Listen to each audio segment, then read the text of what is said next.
नेपाली मन को आवाज हो यो रेडियो सान्वी 96.4।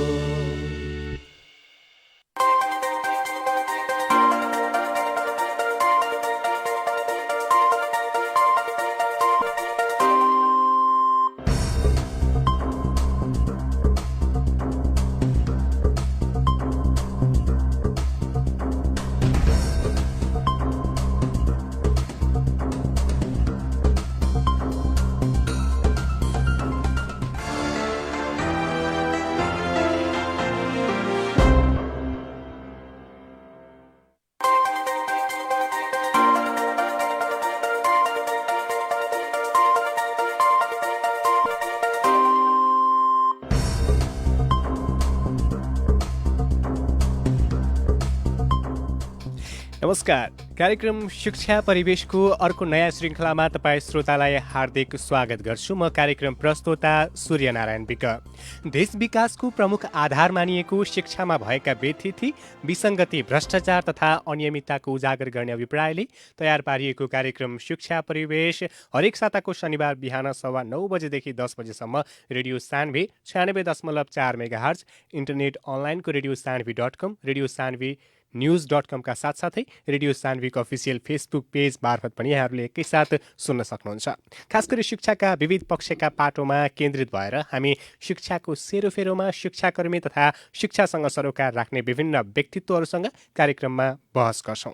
बहसका लागि आज हामीले स्टुडियोमा निम्ति आएका छौँ। विगत लगभग 5 दशकको हाराहारीमा शिक्षा क्षेत्रको अनुभव सङ्गाल्लो भएका एवं वीरगञ्जको रानीखाटमा अवस्थित ज्ञानबाटिका उच्च माध्यमिक विद्यालयका संस्थापक प्रधानाध्यापक हरिहर प्रसाद यादवजी हुनुहुन्छ हाम्रो स्टुडियोमा। उहाँसँग कुराकानी गर्छौँ। आज उहाँलाई स्वागत गर्छौँ। सर्वप्रथम सर, यहाँलाई कार्यक्रम शिक्षा परिवेशको आजको अङ्कमा हार्दिक स्वागत छ।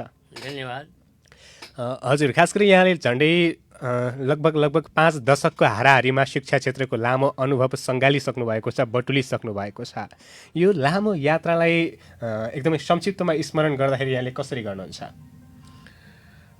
विकजी, यो शिक्षाको जुन मैले यात्रा तय गरेको छु यसमा म आफूलाई बहुत सौभाग्यशाली ठान्दछु र मैले बडो कर्मठताका साथमा यो पेसामा लागेको हुँ र मलाई अति नै मनपर्ने पेसा यो हो। हजुर, जस्तै यहाँले सुरुमा लगभग अहिले त 48 वर्ष भन्नुभयो, यहाँले अनुभव गरिसक्नु भएको छ यति लामो समयसम्मको। त्यति बेला सुरुवाती चरणहरूमा गर्नु परेका सङ्घर्षहरूलाई कसरी स्मरण गर्नुहुन्छ यहाँले? हुन त मैले सुरुमा हजुर युनिभर्सिटीबाट निस्किन साथ एउटा प्राइभेट स्कुलमै जसको नाम हो काठमाडौँको एभिएम स्कुल, त्यसमा मैले टिचिङ सुरु गरेँ र त्यहीँबाट मैले चाहिँ प्रेरणा पाएँ कि त्यहाँका संस्थापकले जुन आफ्नो अथक परिश्रमले विद्यालयलाई एकदम उचाइमा पुर्याउनु भएको थियो, मैले उहाँबाट प्रेरणा पाएँ र त्यो प्रेरणाको आधारमा मैले चाहिँ अगाडि बढ्नुपर्छ भने सोच डेभलप गरेको थिएँ। तर पछि समयानुसार मैले चाहिँ सरकारी जब पनि पाएँ र त्यो छोडेर चाहिँ मैले विभिन्न जिल्ला भन्नाले चाहिँ मकवानपुरको जनकल्याण माध्यमिक विद्यालय जो अहिले ग्रेजुएसनसम्म चलिरहेको छ त्यहाँ हेडमास्टर भएर नै काम गरेँ। पछि यहाँ पर्सा जिल्लामा ट्रान्सफर भएर आइयो।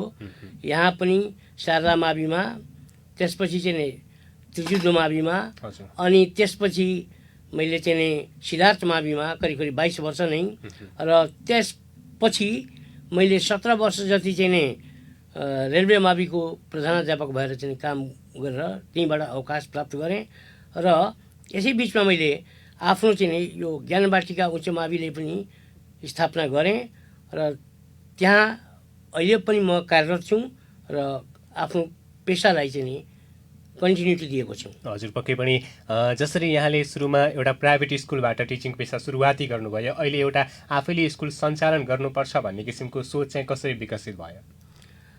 मैले चाहिँ सुरुमै चाहिँ जुन त्यहाँ पढाएँ एभिएममा, हजुर, त्यहाँको एक्टिभिटी, त्यहाँ भएका शिक्षकहरूको मा भएको चाहिँ गतिशीलता, त्यसले मलाई धेरै नै प्रभाव पार्यो र सरकारी स्कुलमा जाँदा चाहिँ विभिन्न किसिमका चाहिँ अप्ठ्याराहरू पनि देखेँ। त्यसकारण जुन मेरो मनमा जुन इच्छा थियो, अर्थात् यो समाजलाई शिक्षाको क्षेत्रमा चाहिँ बढी कन्ट्रिब्युट गर्न सकिन्छ हो त्यो चाहिँ नि मौका चाहिँ नि कम पाएको हुनाले मैले चाहिँ प्राइभेट चाहिँ नि स्टार्ट गरेको हुँ र त्यसमा चाहिँ मैले आफ्नो योगदान दिएको हुँ। हजुर पक्कै पनि जसरी यहाँले 3-4वटा जस्तै सिद्धार्थ स्कुल त्यसपछि रेलवे स्कुल यहाँको प्रधानाध्यापक भएर पनि यहाँले लामो समयसम्म कार्यभार सम्हाल्नुभयो। त्यसपछि त्यहाँको सरकारी स्कुलको प्रधानाध्यापक भएर सम्हालिँदाखेरि यहाँले फरक फरक स्कुलहरूका फरक फरक के अरे त्यहाँका व्यवस्थापकीय पाटोहरू पनि बुझ्न पाउनुभयो होला होइन। खास गरी स्कुलको विकासको लागि चाहिँ त्यहाँको व्यवस्थापक पक्षको भूमिका कस्तो हुन्छ भन्ने यहाँको के लाग्छ धारणा के छ यसमा? सरकारी विद्यालयको विकासको लागि चाहिँ नि बहुत गाह्रो छ मैले महसुस गरेसम्म, किनकि टोटल सरकारी स्कुल चाहिँ पोलिटिकलाइज भइसकेका छन्, जसले गर्दाखेरि राज्यले एक्सपेक्ट जे गरेको हुन्छ त्यो चाहिँ नि प्रधानाध्यापकको नेतृत्वले चाहिँ पुग्दैन। किनकि प्रधानाध्यापकलाई पनि त्यहाँका शिक्षकहरूले चाहिँ विभिन्न गुट उपगुटमा लागेर विभिन्न राजनीतिक चाहिँ खेमामा लागेर चाहिँ डिस्टर्ब गरिरहेका हुन्छन्, जसले गर्दाखेरि उसले राम्रो नेतृत्व पनि दिन सक्दैन। अर्को कुरा के हो भने यो राजनीतिक माने एप्रोचको कारणले गर्दाखेरि शिक्षकहरूले पनि पढाउनुभन्दा नेताको झोला बोक्ने काम बढी मात्रामा चाहिँ गरेकोले निश्चय नै चाहिँ शिक्षाको क्षेत्रमा नेपाल चाहिँ पिछलिँदै गएको मैले महसुस गरेको छु। यसमा कमजोरी चाहिँ कसको देख्नुहुन्छ यहाँले? निश्चित रूपले भन्ने हो भने राजनीतिक कर्मीहरूको चाहिँ मैले कमजोरी पाएको छु। पक्कै पनि स्कुलहरूमा पनि शिक्षकहरूले विभिन्न किसिमका शिक्षक सङ्गठनहरू होइन, युनियनहरू, शिक्षक युनियनहरू त्यस्ता किसिमका गुट त्यो सङ्गठनहरू बनाउनुको केही महत्त्व देख्नुहुन्छ यहाँले? हुन त त्यसको उपदेयता छ, तर त्यो छोडेर चाहिँ त्यसभन्दा बढी चाहिने शिक्षकहरू आफ्नो पेसालाई चाहिँ राम्रो गर्नुभन्दा उहाँहरू चाहिँ नेताहरूको र विभिन्न चाहिँ पोलिटिकल पार्टीको पछि लागेर चाहिँ देशका चाहिँ भावी पिँढी जुन हाम्रा बच्चाहरू छन् उनीहरूलाई चाहिँ अन्धकारमा धकेल्ने काम म्याक्सिमम भइरहेको मैले महसुस गरेको छु।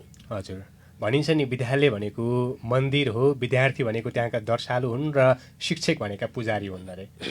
खास गरी तर पनि त्यही पुजारी जस्ता शिक्षकहरूले राजनैतिक पार्टीहरूको झोला बोक्नु कतिको उचित देख्नु ठान्नुहुन्छ यहाँले? निश्चय नै यो एकदम गलत कुरा हो। हजुर, बिल्कुलै यो हुनु हुँदैन र नेताहरूले पश्चाताप मात्र होइन उनले आफ्नो गल्तीलाई कमिट गर्नुपर्छ र यस किसिमबाट जुन इन्टरफेरेन्स भइरहेको छ के अरे नेताहरूको यो शिक्षा क्षेत्रमा त्यो हुनु हुँदैन। शिक्षालाई एउटा अलग चाहिँ पाटो बनाएर देशलाई अगाडि बढाउनतर्फ चाहिँ प्रेरित गर्नुपर्ने ठाउँमा आफ्नो झोला बोकाउने काम जुन भएको छ त्यो कदापि हुनु हुँदैन र विभिन्न किसिमका सङ्गठनहरू जुन छन् ती सङ्गठनहरूले जुन पोलिटिकली जुन एक्सन गरिरहेका छन् त्यो हुनु हुँदैन। ती सङ्गठनहरूले पनि शिक्षाको मर्यादालाई बुझेर चाहिँ शिक्षा जगतलाई राम्रो पार्नतर्फ चाहिँ अग्रसर हुनुपर्दछ। कुनै पनि व्यक्तिको आफ्नो एउटा विचारधारा आस्था हुनु एउटा स्वाभाविकै पनि हो होइन हुन चाहिँ, तर पनि त्यसलाई चाहिँ आफ्नो पेसाभन्दा पनि बढी महत्त्व दिनु चाहिँ खासै उचित होइन होइन? एकदम। हजुर, आस्थाको आधारमा सबैले चाहिँ बाँचिरहेका छन्, बाँच्नु पनि पर्दछ। हजुर हजुर, तर पेसा जुन छ त्यो पेसालाई चाहिँ सर्वोपरि ठानेर चाहिँ त्यसमा चाहिँ आफ्नो योगदान पुर्याउनु पर्दछ। हजुर, पक्कै पनि। त्यति बेला अब तपाईँले जस्तै सुरुवाती चरणमा त्यति बेलाको विभिन्न किसिमका अहिलेको जस्तो विकास पनि भएको थिएन, विभिन्न किसिमका पूर्वाधारहरू विकास भएका थिएनन्, विज्ञानका प्रविधिका कुराहरू छ अहिले त होइन, त्यति बेला खासै केही पनि थिएन। त्यति बेलाको शिक्षालाई अहिलेको शिक्षासँग तुलना गर्दाखेरि कसरी गर्नुहुन्छ यहाँले? निश्चय नै पहिलेको भन्दा अहिले चाहिँ माने प्रविधिहरू चाहिँ विकसित भएका छन्। हजुर, तर त्यसको प्रयोग चाहिँ हामीले गर्न जान्नुपर्दछ। त्यो चाहिँ जबसम्म हामी चाहिँ त्यसलाई प्र्याक्टिकली आफ्नो व्यवहारमा उतार्दैनौँ तबसम्म चाहिँ त्यो सम्भव छैन। तर चेन्ज त भएकै छ र राम्रोतर्फ चाहिँ सोचाइ डेभलप भएकै हो। पक्कै पनि विकसित हुनु त एउटा स्वाभाविकै छ र विकास पनि भएको छ, यसलाई नकार्न सकिँदैन। तर पनि कस्तो भन्दाखेरि जस्तै पहिलेको भन्दा अहिले सेवा सुविधाहरू बढी भएर पनि अलिकति दुरुपयोग भएर अलिकति त्यसतर्फ अलिकति अल्छी बनाएर खासै पढ्नतर्फ प्रेरित नगरेको हो कि त्यसको सदुपयोग नभएको हो कि भन्ने पनि कतिपय अभिभावकहरूको बुझाइ छ। त्यो सही पनि हो। हजुर, किनकि हामीले यो जुन शिक्षालाई फलोअप गरिरहेका छौँ त्यो हाम्रो माटो सुहाउँदो छ छैन भन्ने बारेमा चाहिँ यहाँका विद्वत वर्गले चाहिँ ध्यानै दिनुभएको छैन। हजुर रियलमा हामीले अर्काको देशको चाहिँ नक्कल गरेर आफ्नो देशलाई हरेक किसिमबाट अगाडि बढाउन सक्दैनौँ। हजुर हामीले आफ्नै किसिमबाट आफ्नो सोसाइटीलाई चाहिँ जे आवश्यकता छ त्यो अनुसारको शिक्षा नीति डेभलप गर्नुपर्दछ हजुर र त्यस्तो शिक्षा नीति भयो भने हामी धेरै अगाडि बढ्न सक्छौँ। उदाहरणको लागि हामी अङ्ग्रेजीकै सवाल गर्ने के अरे अङ्ग्रेजीकै बारेमा चाहिँ नि कुरा गर्ने हो भने हामी हाम्रो देशलाई अमेरिका बनाउन सक्दैनौँ,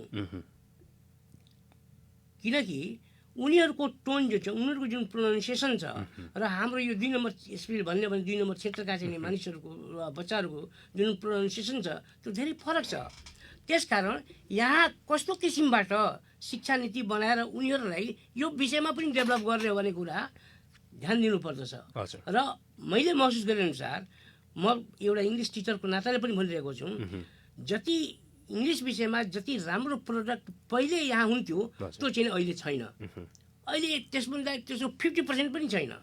त्यो अवस्था चाहिँ सरकारी स्कुलहरूको छ। वास्तवमा भन्यो भने यो प्राइभेट सेक्टरले धाइरहेको छ, नत्र भने अङ्ग्रेजी विषय त धाराशायी नै हुन्थ्यो यो 2 नम्बर क्षेत्रमा।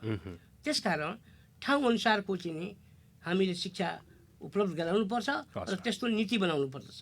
हजुर, यहाँ आफै पनि इङ्ग्लिस विषयको टिचर भएको नाताले मैले यो विषयमा अलिकति जोड्न खोजिरहेँ। खास गरी सरकारी स्कुलहरूको इङ्ग्लिस अलिकति कमजोर हुनुको कारण भनेपछि त्यहाँको विद्यार्थीहरूले पढ्न नसकेको कि शिक्षकहरूले पढाउन नसकेको हो? रियली भन्यो भने टिचर्स आर नट डिभोटेड। हजुर, शिक्षक डिभोटेड भयो भने त हुन्छ, तर त्यो डिभोसनको कमी छ त्यहाँ सरकारीमा। र मैले भने नि कि त्यस्तो खालको टिचर भर्ना गर्नुपर्छ, फलोअप गर्नुपर्छ। उनीहरूले काम गरिरहेका छन् छैनन् भन्ने कुरा चाहिँ फलोअप भएन भने निश्चय नै हुँदैन। वास्तवमा भन्यो भने अहिले चाहिँ 10 क्लासका सरकारी स्कुल 10 क्लासका बच्चाहरूको यदि इन्टरभ्यू के अरे जाँच पडताल गर्ने हो भने उनीहरूलाई चाहिँ बोर्डिङ स्कुलको 2 क्लासको बच्चा जति पनि उनीहरू चाहिँ बताउन सक्दैनन् अङ्ग्रेजी विषयमा। अहिले त सरकारी स्कुललाई धान्ने काम नै प्राइभेट स्कुलले गरिरहेको छ। प्राइभेट स्कुलमा पढ्छन् र यहाँ 2 नम्बर क्षेत्रको चाहिँ जनताको चाहिँ मेन्टालिटी पनि अजीब ढङ्गको छ। स्कुललाई ठग्ने प्रवृत्ति छ। त्यहाँको बच्चा भागेर चाहिँ सरकारीमा जान्छ। फेरि सरकारीमा अनेक प्रलोभन दिने काम मात्र चाहिँ त्यहाँको प्रधानाध्यापकहरूबाट भइरहेको छ, जसले गर्दाखेरि त्यो बच्चा त्यहाँ गएर किनकि 2-4-5 वर्षको चाहिँ पहिलेको रिजल्ट एसएलसीको रिजल्ट पल्टाएर हेर्दा नै थाहा हुन्छ कि सरकारी स्कुलको कति पर्सेन्ट चाहिँ रिजल्ट हुन्थ्यो। अहिले चाहिँ राम्रो पनि भइरहेको छ। किनकि विभिन्न किसिमका चाहिँ अपर्च्युनिटीहरू चाहिँ पाइन्छ भनेर चाहिँ प्रलोभन सरकारी स्कुलले दिइरहेको छ र चाहिँ प्राइभेट स्कुलका बच्चाहरूले चाहिँ त्यहाँ एडमिसन लिएर एकातिर चाहिँ पैसा पनि चाहिँ तान्ने काम भइरहेको छ, अर्कोतिर त्यो पैसाको चाहिँ सदुपयोग कहाँ के कसरी भइरहेको छ भन्ने कुराको चाहिँ कुनै फलोअप भइरहेको छैन। यस किसिमबाट जे होस् प्राइभेट स्कुलको देनलाई चाहिँ सरकारी स्कुलले चाहिँ नकार्नै मिल्दैन। नत्र भने हामी चाहिँ कम्पेरिटिभली हेर्न सक्छौँ कि वास्तवमा चाहिँ के अवस्था थियो र के अवस्था हुन्छ। अहिले पनि यदि प्राइभेट स्कुलको बच्चाहरू चाहिँ त्यहाँ गइदिएन भने अवस्था अङ्ग्रेजीको एकदम नाजुक नै हुन्छ। निश्चय नै चाहिँ फेरि पहिलेकै अवस्थामा चाहिँ सरकारी स्कुलहरू झर्छन्। हजुर, यहाँले सरकारी स्कुलका विद्यार्थीहरूको अङ्ग्रेजी कमजोर हुन्छ भनिरहँदाखेरि फेरि प्राइभेट स्कुलका विद्यार्थीहरूको पनि त नेपाली कमजोर हुन्छ भन्ने पनि भन्छन् कतिपयले, होइन?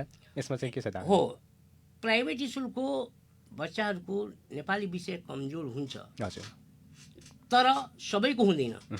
तर जति हुनुपर्ने हो त्यति हुँदैन। त्यसको कारण छ, किनकि प्राइभेट स्कुलमा बच्चाहरू म्याक्सिमम आफ्नो टाइम त्यो इङ्ग्लिस मिडियम बुकमा नै बिताउँछन्, जसले गर्दाखेरि they are compelled to learn English. र नेपालीको जहाँसम्म कुरा छ सबैको कमजोर हुँदैन, केहीको चाहिँ कमजोर यस कारणले हुन्छ कि उनीहरू कमभन्दा कम टाइम चाहिँ नेपाली विषयमा खर्चन्छन्। त्यस उसले चाहिँ नेपाली अलिक कमजोर हुन्छ। तर चाहिँ सरकारी भन्दा त राम्रै रिजल्ट चाहिँ नेपाली स्कुलको पनि नेपाली विषयमा ती बच्चाहरूले चाहिँ ल्याएका छन्।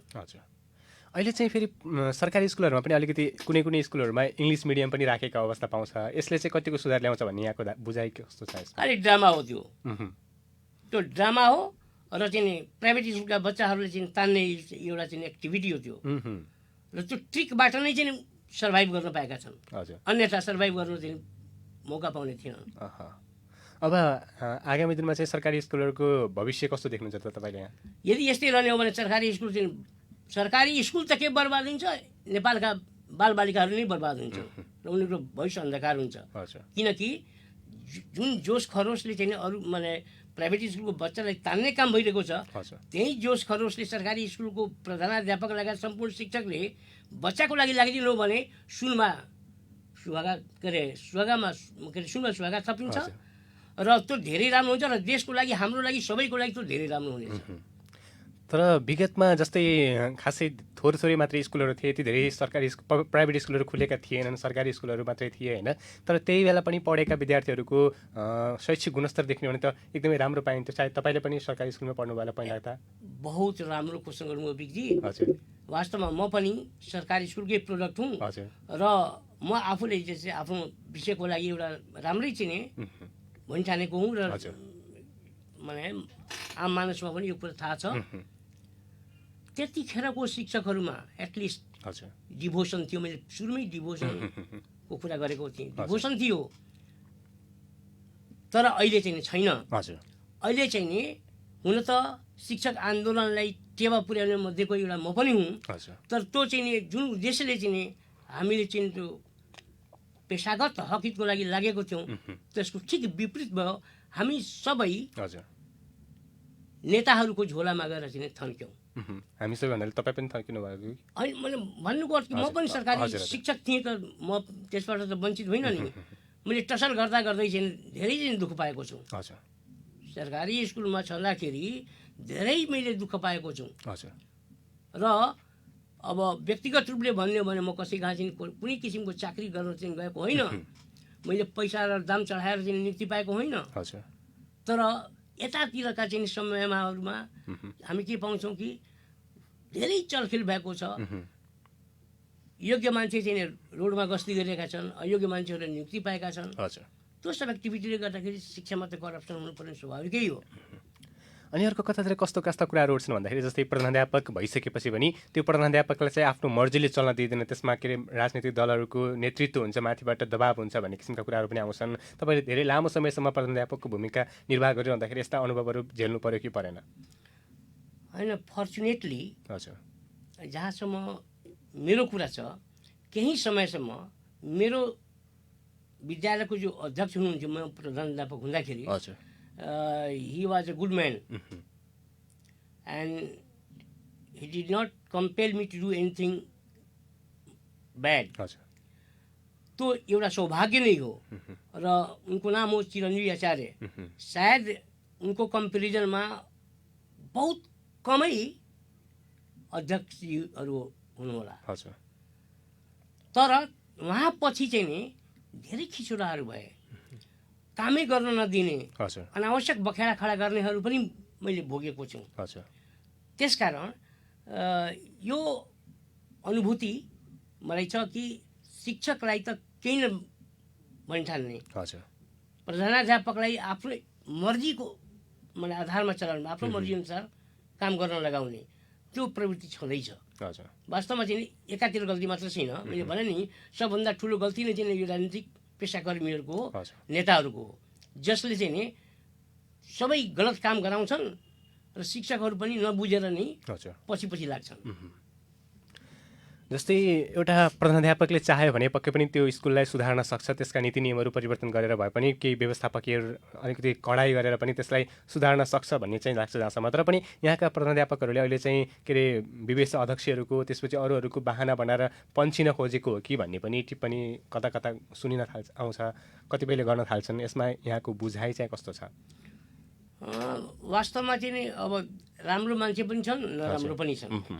राम्रो मान्छेले आफ्नो विद्यालयको लागि केही चाहिँ टसल गरेर भए पनि राम्रै गर्छ, तर जो त्यस्तो प्रवृत्तिको छैन, जसलाई चाहिँ एकदम पैसैको आवश्यकता छ, उसले चाहिँ त्यो अगाडि पछाडि, वास्तवमा अगाडि पछाडि गर्ने म्याक्सिमम त्यस्तै हो, अगाडि पछाडि गर्छन्, पैसा खान्छन् र चाहिँ शिक्षकहरू पनि सेम क्वालिफिकेसनका हुन्छन्। अब प्रधानाध्यापकले केही नगरेर, जस्तै आजकल हामी आफ्नो बेलामा चाहिँ आफै चाहिँ क्लास मेजर क्लास गर्थ्यौँ हजुर आफ्नो विषयको। तर अहिलेका प्राध्यापकहरू क्लासै गर्दैनन्। यो कुनै पनि नियमावलीमा छैन कि प्राध्यापकले कक्षा सञ्चालन गर्नु हुँदैन, पढाउनु पर्छ। He should also teach and then after he can understand the students. त्यो कुरा चाहिँ गर्दैनन्, खालि त्यही हो, बाहिर घुम्छन्, कहिले मेयर कहाँ जाने, कहिले मान्य कहाँ जाने, चाकरी पुर्याइदिएपछि पुग्छ र चाहिँ फुर्ती झार्ने चाहिँ शिक्षकहरूमाथि। त त्यो गर्नाले चाहिँ नि शिक्षकहरू पनि त कहीँ न कहीँ चाहिँ एट्याच छन् आफ्नो आस्थाको आधारमा। अनि त्यहाँ टसल हुन्छ।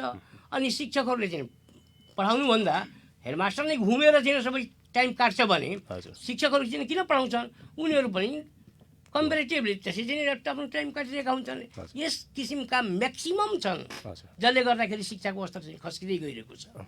विगतमा तराईका 22वटा जिल्लाहरूको एउटा शिक्षा क्षेत्रको हब नै थियो वीरगञ्ज होइन? जस्तै यहाँ पनि के अरे नेपालकै दोस्रो यो त्रिजुद्ध मावि पनि भयो, त्यसपछि ठाकुराम क्याम्पस पनि भयो। यस्ता थुप्रै जिल्लाहरूबाट यहाँ पढ्न आउनुहुन्थ्यो। त्यसपछि यहीँ पढेर पनि प्रधानमन्त्री समेत बनेका माधव नेपालहरू होइन, त्यसपछि अरू थुप्रै मन्त्रीहरू पनि बनेका छन्। तर पनि अहिलेको तुलना गर्दाखेरि त्यति बेलाको भन्दा एकदमै धेरै नै शिक्षाको स्तर खस्किएको हो। एकदम खस्किएको यसको कारण मेन कारण के हो भने विकी म तपाईँले बताउँ, बडा राम्रो प्रश्न गर्नुभयो। पहिला चाहिँ नि 2 नम्बर प्रदेशका मानिसहरू यस देशका प्रत्येक जिल्लामा गएर शिक्षा प्रदान गर्दथे। र यो चाहिँ नि नेपाल चाहिँ जति यो एजुकेसनमा अगाडि बढेको छ due to the teachers of यो 2 नम्बर प्रदेश। तर पछि के भयो, उहाँ के अरे देशको अन्य भागमा चाहिँ नि अनेस्टी थियो, मानिसहरूले पढे लेखे र त्यसपछि यिनीहरू जो यहाँबाट गएका थिए उनीहरू रिटायर भए। उनीहरू आफै शिक्षित भए र उनीहरूले चाहिँ नि आफ्नो शिक्षाको क्षेत्रमा उनीहरू धेरै फड्को हाने। तर यहाँ 2 नम्बर प्रदेशमा चाहिँ नि ठिक त्यसको विपरीत भयो। बाहिर गएर पढाउने तर यहाँ आएर चाहिँ नि खालि माने गलत एक्टिभिटीमा लाग्ने, राजनीति गर्ने, जसले गर्दाखेरि अहिले नेपालको सबभन्दा गए गुज्रेको शैक्षिक सुशागमा पनि पिछडिएको प्रदेश नै 2 नम्बर प्रदेश हो। यसबाट प्रुफ हुन्छ कि वास्तवमा 2 नम्बर प्रदेशमा पठन पाठन भइरहेको छैन। 2 नम्बर प्रदेशका शिक्षकहरू माने कामबाट विमुख छन्। अब चाहिँ यहाँको जस्तै शिक्षाको क्षेत्रको सुधारको लागि चाहिँ कसले र पहल कदमी गर्न आवश्यक देखिन्छ? कसको चाहिँ यहाँको एकदमै महत्त्वपूर्ण भूमिका चाहिँ? जबसम्म समाज जागरुक हुँदैन तबसम्म यहाँको शिक्षाको स्तर चाहिँ उठ्दैन। र गलत चाहिँ नि प्रचारबाजी गर्नेलाई जबसम्म चिन्दैनन् तबसम्म गाह्रो छ। त्यसोस्ले यहाँको शिक्षाको स्तरलाई उठाउनको लागि जस्तै पहाडमा त्यहाँका नागरिकहरू जागरुक भए र आज चाहिँ नि एकदमै जिरोबाट हिरो हुने मौका जुन पाएका छन्, त यहाँ त झन् यहाँ त जिरो हुँदै होइन, यहाँ धेरै राम्रै नि। यहीँबाट सबैले चाहिँ they are enlightened from this province. त हामी चाहिँ आफ्नो सुधार मतलब आफ्नो विकास किन गर्न सक्दैनौँ? हामी गर्न सक्छौँ, तर हामीमा चाहिँ त्यो कन्सियसनेस हुनु पर्यो, यहाँको कम्युनिटीमा कन्सियसनेस हुनु पर्यो र वाच मात्र गर्नु पर्यो। खालि प्रधानाध्यापकलाई मात्र चाहिँ राम्रै चाहिँ ट्र्याकमा ल्याइदिनु हो भने निश्चय नै चाहिँ यहाँका चाहिँ सबै विद्यालयहरू र सबै शिक्षकहरू ट्र्याकमा। प्राइभेट स्कुलमा कमजोर शिक्षकसँग धेरै राम्रो उपलब्धि लिन सकिन्छ भने सरकारीमा त निश्चय नै चाहिँ त्यो प्राइभेटभन्दा क्वालिफाइड टिचरहरू छन्, बट दे आर रग, ठग छन्। त्यो ठग्ने प्रवृत्ति हो, त्यो प्रवृत्ति डेभलप गरिदिने नेता हो। अनि ती नेताहरूले आफ्नो स्वार्थ त्यागेर चाहिँ नि होइन तिमीले पढाउनु पर्छ भनिदिएपछि त उनीहरू डोर टु डोर त जान्दैनन्। अनि त्यहाँ कसाइ हुन्छ। अनि प्रधानाध्यापकले राम्रो नेतृत्व दियो भने त्यहाँ पठन पाठन हुन साथै त्यहाँको स्थिति राम्रो हुन्छ। जस्तै विगतमा यहीँ चितवनको भरतपुरदेखि हेरौँ, त्यसपछि बुटोलतिर हेरौँ, अन्यत्र क्षेत्रको कुरा गर्दाखेरि पनि त्यहाँ वीरगञ्जको तुलनामा एकदमै धेरै नै कमजोर थियो त्यहाँको शैक्षिक अवस्था। तर अहिले यहाँको भन्दा एकदमै धेरै माथि नै स्किएको पाइन्छ त्यहाँ। र यहाँ पनि जस्तै यहाँका भन्दा पनि बाहिरबाट यहाँ पढ्न आउनेहरू चाहिँ यहीँ स्थापित भएका पनि थुप्रै उदाहरणहरू छन् नि होइन? हजुर, त्यो मैले भने नि कि जुन ठाउँमा शिक्षित थिएन त्यहाँ चाहिँ धेरै राम्रो भयो। जहाँ जुन ठाउँ एकदम शिक्षित थियो त्यो चाहिँ बर्बाद भएर गयो। यसमा कता कता कमजोरी भनेको जस्तै यहाँकै विद्यार्थीहरू पढ्न खोज्दाखेरि जस्तै काठमाडौँ जाने भन्ने बित्तिकै त्यहाँ चाहिँ एकदमै राम्रो पढाइ हुन्छ अनि यहाँकोलाई विश्वास नगरेको हो कि कस्तो बुझ्नुहुन्छ यहाँले चाहिँ यसमा? किनकि त्यो अपर्च्युनिटी हामीले दिएका छैनौँ। वास्तवमा चाहिँ पढ्ने विद्यार्थी यहाँ बस्दैन। हजुर। किनकि त्यसले अपर्च्युनिटी पाउँदैन। यहाँ चाहिँ त्यो चिटिङको माहौल बढी छ। हजुर। भने कसरी चाहिँ बढीभन्दा बढी रिजल्ट दिने। हजुर। हामी चाहिँ नि लर्निङ जुन क्यापेसिटी छ त्यसको मापदण्ड हामीसँग छैन। अनि खालि चाहिँ चिटसिट गरेर चाहिँ पास भइहालोस् त्यो प्रवृत्तिमा यहाँका चाहिँ विद्यालयहरू एकदम उन्मुख छन्, जसले गर्दाखेरि यहाँको शैक्षिक स्तर पनि घटेको छ। र वास्तवमा भन्यो भने हामीले चाहिँ नि यदि इमान्दारी साथ पढाउने भने जस्तै तपाईँले म भनौँ प्राइभेट स्कुलहरू जति चाहिँ नि मिहिनेत गरेका छन् त्यसको 1/4 पनि सरकारी स्कुलमा चाहिँ नि मिहिनेत गरिदिनु भने त्यो स्कुल चाहिँ नि धेरै राम्रो स्कुलमा कराउँछ। उदाहरणको लागि मसँग चाहिँ दुईटै अनुभव छ। सरकारी स्कुलमा विद्यार्थीहरू एकदम चाहना गर्छन् पढ्नको लागि। स्कुल सञ्चालन भएकै विद्यार्थीहरू चाहिँ एकदम त्यहाँ पुग्छन्। प्राइभेटमा एकदम कम्पेल गरिन्छ। गार्जियनको कम्पल्सन, शिक्षकको कम्पल्सन, सबै कम्पल्सनको बावजुद पनि त्यहाँ चाहिँ नि कम उत्सुक हुन्छन् विद्यार्थीहरू। त यसबाट प्रुफ हुन्छ कि वास्तवमा चाहिँ नि त्यस्तो किसिमको कम्पल्सन भनौँ वा चाहिँ कम्पल्सन शब्द चाहिँ राम्रो होइन, तर त्यो त्यस्तो किसिमको वातावरण यदि सरकारी स्कुलले क्रिएट गरिदियो भने निश्चय नै चाहिँ त्यहाँका बच्चाहरू धेरै चाहिँ गरिब गुरुबाका बच्चा हुन्छन्, पढ्ने इच्छा हुन्छ तर चाहिँ पढ्ने मौका पाउँदैनन्। गयो 2-3वटा घन्टी भयो त्यसपछि छुट्टी, कुनै फङ्सन भयो छुट्टी, सधैँभरि छुट्टी। अहिले पनि जस्तै यो कोभिडको बेलामा पनि सरकारी स्कुलको टिचरहरूले चाहिँ पैसा बसी गरेर आइराखेकै छ, कुनै मतलब छैन। अझ चाहिँ यो लम्बिएको भए हुन्थ्यो। खालि देखावटी यो त चाहिँ अब आन्तरिक कुरा त तपाईँहरू बुझ्नुहुन्छ। यो नेताहरूको नै देन हो कि चाहिँ जसरी पनि एउटा चाहिँ पैसा खुवाउनुको लागि, किनकि प्रश्न उठेको थियो मैले जहाँसम्म सुनेअनुसार डाक्टर बाबुराम भट्टराईले भन्नुभएको थियो कि शिक्षकहरूलाई चाहिँ यो सांसदहरूलाई किन चाहिँ तलब दिने, उनीहरूले कामै गरेका छैनन् भने तलब किन दिने। अनि यो स्टेटमेन्टको बचाउको लागि हाम्रो शिक्षा मन्त्रीले यो एउटा कम्युनिटी एजुकेसन सुरु गर्ने रे, सरकारी मास्टरले गरेर चाहिँ बच्चा जहाँ छ बच्चा त्यहीँ जम्मा गरेर पढाउने, त्यो ड्रामाबाजी हो। त्यसबाट एक पैसा पनि त्यो फुलफुल हुँदैन। यस्तो किसिमको पनि गलत एक्टिभिटी सुरु गर्ने हो। एउटा टिचिङको एउटा माहौल हुनुपर्छ। त्यो माहौल चाहिँ क्रिएट नहुन्जेलसम्म त्यो खालि त्यहाँ गएर चाहिँ खालि हाजिरी पकाएर हुन्छ। हजुर, पक्कै पनि जस्तै यस्तो भनिरहँदाखेरि यहाँले पनि थुप्रै सरकारी विद्यालयहरूको पनि यहाँले प्रधानाध्यापकको रूपमा काम गरिरहँदाखेरि त्यहाँको स्कुलको चाहिँ सुधार कतिको गर्नुभएको थियो? यहाँले सुधारका कामहरू कि कसैले गर्न दिएको थिएन कि के थियो? होइन, मैले चाहिँ वास्तवमा एउटा चाहिँ त्यो रेलवे स्कुलमा म प्रधानाध्यापकको रूपमा काम गरेँ। त्यहाँको स्टेटसै मैले चेन्ज गरेँ। म जाँदाखेरि त्यहाँ चाहिँ 300 मुनि विद्यार्थी थियो। तर मेरो पिरियडमा चाहिँ त्यहाँ रस हुन्थ्यो र चाहिँ 1350 विद्यार्थी भयो। त्यो 1350 विद्यार्थी त्यति मात्र होइन, ठाउँै थिएन त्यहाँ बस्नको लागि।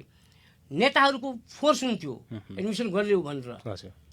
तर चाहिँ कयौँ चाहिँ जसले जुन नेताजीहरू मलाई चिन्नुभएको छ उहाँहरू बडो चाहिँ पोलाइटली नै मलाई भन्नुहुन्थ्यो आफ्नो मान्छे छ भने।